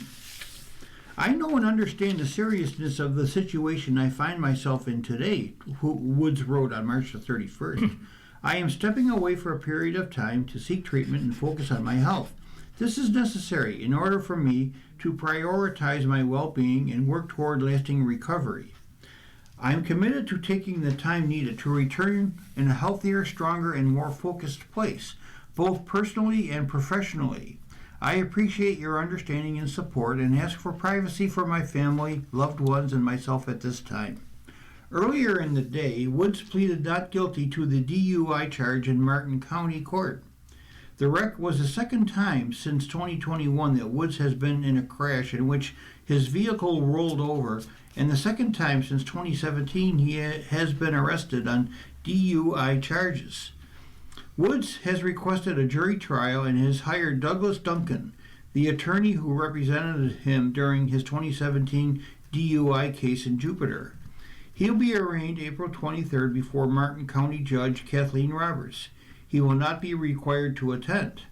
Woods had difficulty following directions while taking sobriety tests and was carrying 2 pills revealed to be hydrocone following his crash March 27th, according to the Martin County Sheriff's Office. The 15-time major championship winner said he had looked down at his cell phone and was changing radio stations as he drove his black Land Rover along South Beach Road when he struck a trailer attached to the Ford F-150 he was passing. The impact caused Woods to lose control of the Land Rover, which flipped over onto its driver's side. The PGA Tour also released a statement. Tiger Woods is a legend of our sport whose impact extends far beyond his achievements on the course, the tour's statement read. But above all else, Tiger is a person and our focus is on his health and well-being. Tiger continues to have our full support as he takes this important step. Woods currently serves as the chairman of the tour's Future Competitions Committee, which is working with CEO Brian Rolap to redesign the schedule. For all intents and purposes, Woods, who has been on the mend after last year's Achilles and back surgeries, will miss the Masters for the second straight year. The tournament will be at Augusta National Golf Club from April 9th through the 12th. After tying for fourth in 2013, Woods has played in the Masters just 6 times, including winning the Green Jacket in 2019, his last victory in a major. Woods has not played in a major since the 2024 season, when he finished 60th in the Masters and missed the cut in the PGA Championship, U.S. Open, and British Open.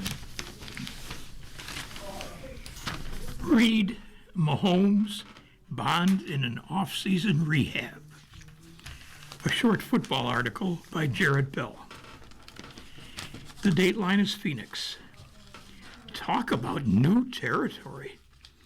Andy Reid is not only navigating a much longer off-season than he's been accustomed to after the Kansas City Chiefs missed the playoffs and had their streak snapped at 9 consecutive AFC West titles, but the venerable coach has also been engaged in a new way to bond with star quarterback Patrick Mahomes. It's called rehab. While Mahomes is diligently rehabbing from surgery to repair a torn ACL in his left knee, Reid is on the mend as well. He's 68, and he's rehabbing from right knee surgery that resulted from long-term wear and tear. Reid and Mahomes are often in sessions simultaneously, administered by Chiefs physical therapist Julie Freimer at the team's headquarters, which has taken the connection linking the dynamic quarterback and coach to another level. If we both do it right, we're going to have one good guy, Reid said March 31st during a media session at the NFL owners meeting. It's his left knee and my right one. Listen, he's got to play in a game. That's a challenge. All I got to do is stand up on a sideline. Mine's a little bit easier than his is. He's done a great job in attacking it. I've been right there, able to watch him do it. Julie warms up on him and takes it out on me. The good news, Reid reported, is that the 3-time Super Bowl MVP has had no setbacks with his recovery. Although a specific timeline for Mahomes' return has not been announced, the hope is that he will be ready for the start of the regular season in September. And then again, Reid won't even hint at pressing the issue. Julie does a great job with him, he said. She manages him. I stay away. But I haven't had to say anything to him about that, though, although it's been right there with him.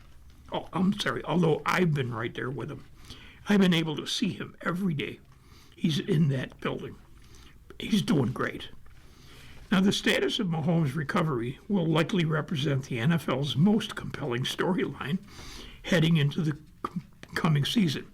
He is the face of the NFL, after all. Mahomes' uncertain status means Kansas City likely won't be the opponent for the NFL kickoff game hosted by the Super Bowl champion Seattle Seahawks September 9th, Chiefs owner Clark Hunt told reporters this past week.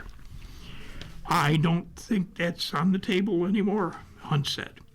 I think from a league standpoint, there would be some concern whether Mahomes would be ready to go. Now, perhaps a key marker will come in preseason. While many teams opt not to play starters during the preseason, Reid has been prone to give his starters snaps in the exhibitions. And in the past, Mahomes has been a willing participant in using the games while ramping up to the speed of the regular season. When somebody asked Reid about the potential of Mahomes playing in the preseason, if of course he's cleared medically by then, the coach did not automatically rule it out. I think the key is if he's ready, Reid replied. We're not going to force something in here. If we think he's in a position where he's sound, yeah, potentially he could. I'm not telling you one way or another. I want to see him progress and keep going. Well, then again, Mahomes could open camp on the physically unable to perform list, which would significantly limit his work. Asked to project how he might handle such a hypothetical, Reid gave the best possible answer, and it seemed so sincere. I'm going to defer to the experts on that, he said. So, if he's good to go, he'll go. If he's not, we'll manage that. We'll just cross it as we go. Everybody's different. Everybody heals different. Everybody's injuries are a little bit different. We don't have to put him in a category. We'll see where it goes. He's doing good now, which is a plus. We'll see. Right now, he's more worried about the Royals. Mahomes is a part owner of the Kansas City Royals of Major League Baseball. Yet Reid knows how his quarterback is wired. He's undoubtedly fully invested in proving that the window has not closed on the Chiefs' ranking among legitimate Super Bowl contenders. Now, still, this mission will have a different twist. The Chiefs have another Super Bowl MVP in their midst as former Seahawks running back Kenneth Walker III just signed as a free agent. Now, this adds another dimension to lessen the load on Mahomes, who was forced to do much more with his legs last season to make up for a spotty running game. He can take it the distance every time he touches the ball, Reid said of Walker. That's the threat. And the return of Eric Bieniemy as offensive coordinator, replacing departed Matt Nagy, and it's a good bet that the intensity level has just risen a few notches. Meanwhile, the defense will have a makeover too, given departures that include the trade of Pro Bowl cornerback Trent McDuffie to the LA Rams. Now, there's Mahomes' new backup, Justin Fields. Obtained from the New York Jets, Fields will certainly benefit from developing his own bond with Reid. It's one thing to realize that Fields is on his fourth team in 4 seasons. It's another to recognize that he's never had the coaching that he'll get from Reid. I like his game, Reid said. He can do the drop back stuff, the movement stuff, play action, whether it's a naked or a sprint out game. He has that whole package that he can do. He understands the screen game, how to set it up. He obviously is going to be one of the better athletes on the field when he runs out there. He likes to play the game, all the stuff I like. Yeah, I'm okay with. Now, even so, the addition of Fields has the feel of a break glass in case of emergency option, unless he isn't. Fields might also provide Reid with the chance to design some creative wrinkles. He's more than a gadget guy, Reid said. That's not how I'm looking at him. That's not why we brought him in. We brought him in to play quarterback if he's needed to play quarterback. And then whatever goes from there. If he gets bored, we got a couple of things. Now, Reid, who missed the scouting combine a few weeks ago, shortly after having his knee procedure, certainly will not be bored. Missing the playoffs and being on the sidelines for a Super Bowl chase is not the ideal setup. But with the extra off-season time, he is operating with a positive spin forward. He's not crazy about the term reset, but that is an apt term for describing the current state of the Chiefs. I'm not sure it's a reset, Reid said. It's a long off-season, and there's some good in that. Yeah, you don't want to be in that position. You can take advantages of some things there. If that's what's considered a reset, I guess that's what you call it. I would say it gives you more time to go back and re-evaluate. In other words, the Chiefs need to rehab more than just knees. Turning to the life section of USA Today, you can be game for Super Mario number 2 from Patrick Ryan of USA Today. Mamma mia! Everyone's favorite Brooklyn plumber is back in the Super Mario Galaxy movie in theaters now. A big screen follow-up to 2023's The Super Mario Brothers movie, which netted nearly $1.4 billion at the global box office. The Nintendo sequel is sure to be another galactic juggernaut, as the family-friendly animated adventure brings characters such as Yoshi, voiced by Donald Glover, and Bowser Jr., voiced by Benny Safdie, into the fold alongside Mario, voiced by Chris Pratt, and Bowser, voiced by Jack Black, and Princess Peach, here is Anya Taylor-Joy. Before you take your kids to the multiplex this weekend, here's everything you should know about the latest Super Mario film. First, what is Super Mario Galaxy about? Princess Peach takes center stage in the sequel as she embarks on a quest to save her sister, Princess Rosalina, voiced by Brie Larson, who was kidnapped at the start of the film. Mario and Luigi, played by Charlie Day, meanwhile, are tasked with stopping the father and son Bowser duo, who have hatched a plan to team up and control the universe. You're listening to a reading of today's USA Today on the Niagara Frontier Radio Reading Service. The time is 1:45. Continuing, Glenn Powell gets his Han Solo moment as the slick pilot Fox McCloud and mischievous monkeys known as Yukikis threaten to steal the show with their pickpocketing antics. What is Super Mario Galaxy rated? The film is rated PG for action, mild violence, and rude humor. There are lasers, explosions, lava moats, and some creepy, fantastical creatures, but it's no more intense than the first movie. How long is Super Mario 2? The Super Mario Galaxy movie is 1 hour, 38 minutes, 6 minutes longer than its predecessor. If the kids need a bathroom break, make sure they're back before the film's midway point, when Princess Peach gets her backstory and Mario and Luigi are briefly transformed into babies. Yes, it's cute, and yes, there's a dinosaur involved. Is the Super Mario movie okay for little kids? Like the first film, we'd recommend Super Mario Galaxy for children 7 and older. There is one scene of Toad, played by Keegan-Michael Key, and his mushroom people in distress as they flee a crumbling castle, and another where Bowser Jr. cries for his dad, just as he is about to be eaten by a giant purple dragon. Fear not, he survives. Late in the film, Bowser also takes on a spooky skeletal form called Dry Bowser, which may be a tad too scary for the youngest moviegoers.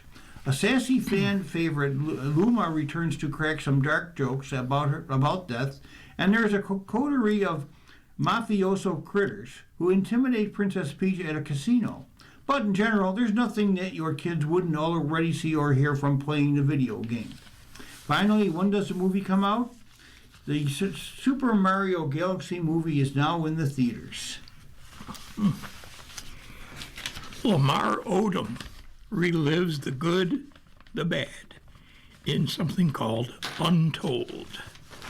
This is a streaming article written by Aaron Johnson that begins, a week before Netflix's Untold, The Death and Life of Lamar Odom, premiered on March 31st. The documentary subject had not even seen the film. The two-time NBA champion, who dribbled into the Kardashians' reality sphere while concealing a drug habit, is now a recovering addict.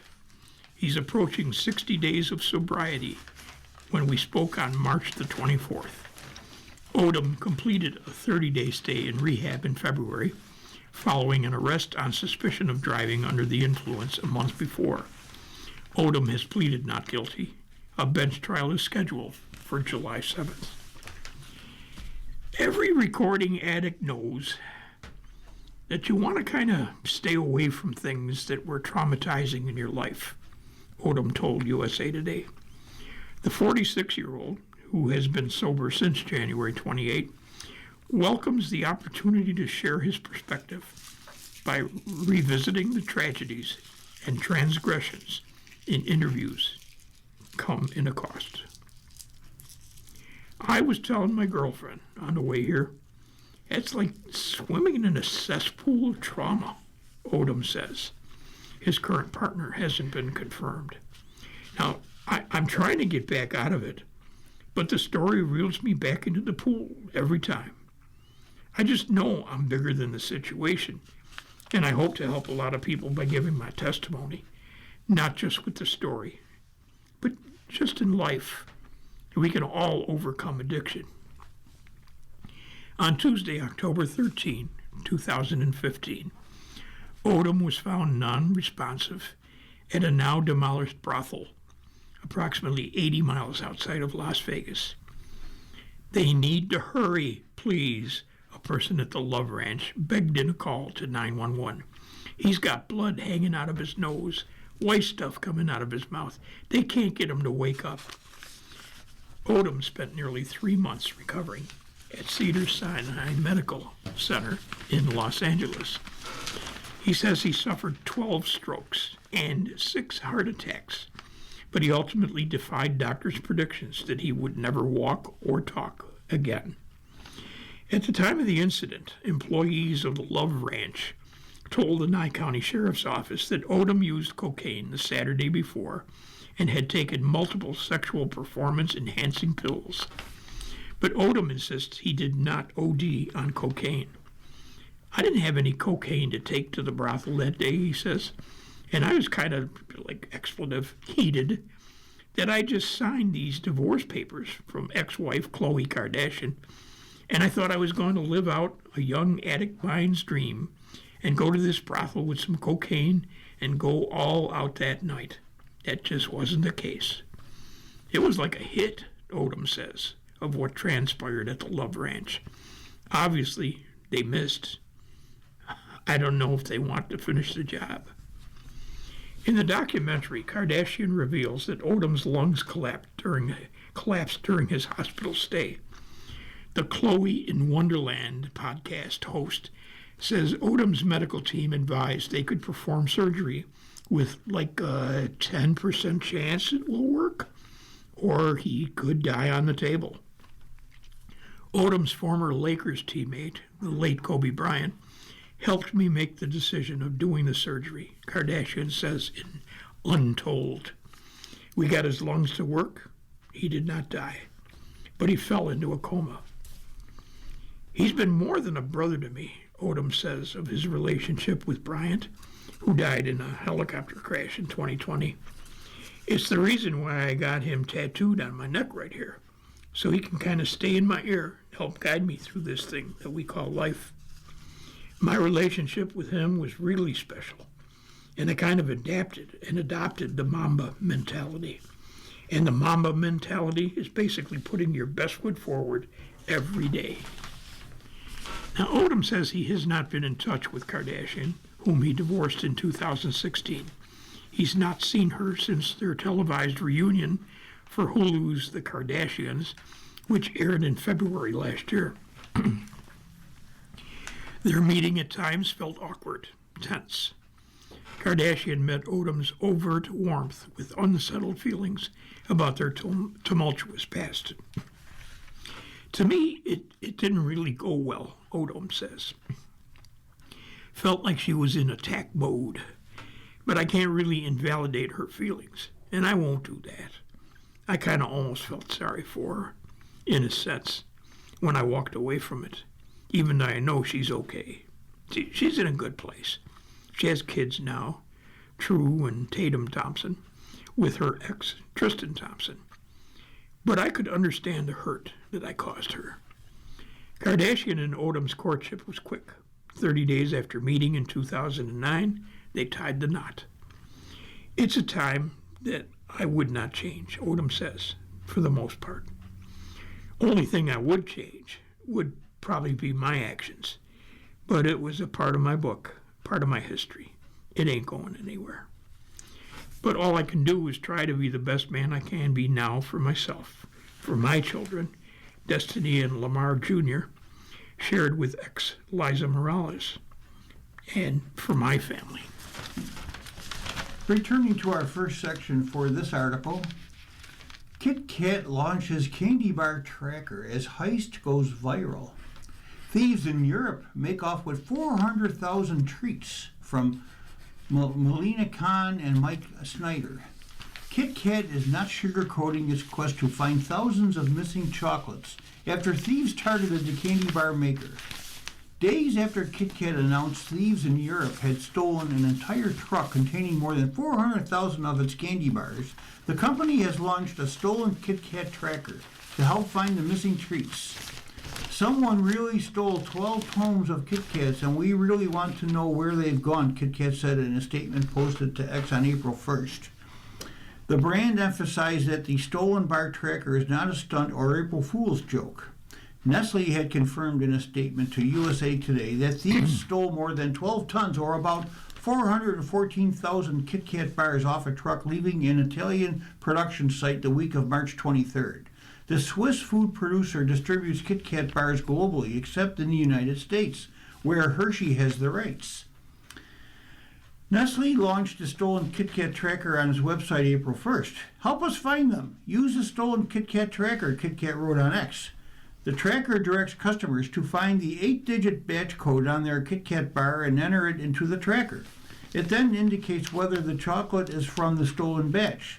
If it's not, users are directed to help widen the search by sharing the tracker. It's unclear what happens if a user enters a batch code from the stolen lot. Nestle told USA Today that if a stolen shipment is scanned by consumers or retailers, the scanner will be given clear instructions on how to alert Kit Kat, who will then share the evidence appropriately. Nestle also told USA Today that the goods stolen were the company's new Formula One car-shaped Kit Kat bars, not its regular chocolates. The Kit Kats were stolen off a truck that had left a production site in central Italy for European distribution sites, ultimately destined for Poland, Nestle said in a statement to USA Today. I think I got a hint here. You're going to look for thieves who are very fat and have a lot of pimples. You've been listening to a reading of USA Today for Thursday, April the 2nd, 2026. We read USA Today weekdays at noon. For more information, call 716-821-5555. Your readers today, Jim Duffy and Ken Drost. If you or people you know shop at any of the Dash's supermarkets, please save Dash's register tapes for radio reading. Our agency receives $2 for every $100 in Dash's register tapes. Radio reading has raised thousands of dollars so far. Anyone can drop off their Dash's tapes to the Niagara Frontier Radio Reading Service at 1199 Harlem Road, Cheektowaga, between William and Clinton Streets. Or Dash's tapes can be mailed to the Niagara Frontier Radio Reading Service at 1199 Harlem Road, Cheektowaga, New York, 14227. Any questions on Dash's tapes for radio reading? Call us at 716-821-5555, and thanks for caring. Radio Reading mails out a large print program schedule to our listeners every other month. If you have not received a Niagara Frontier Radio Reading Service large print program schedule in the mail, please call us at 716-821-5555. We will make sure that you receive one every other month. A Braille version of the schedule is also available upon request. Our number again is 716-821-5555.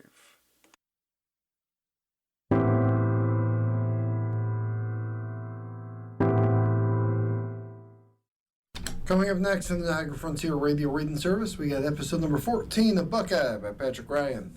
Following that at 3 o'clock is the New Yorker, and at 4 o'clock a re-airing of today's Buffalo News. Stay with us.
following program is intended for listeners who are blind, have low vision, or have another print disability,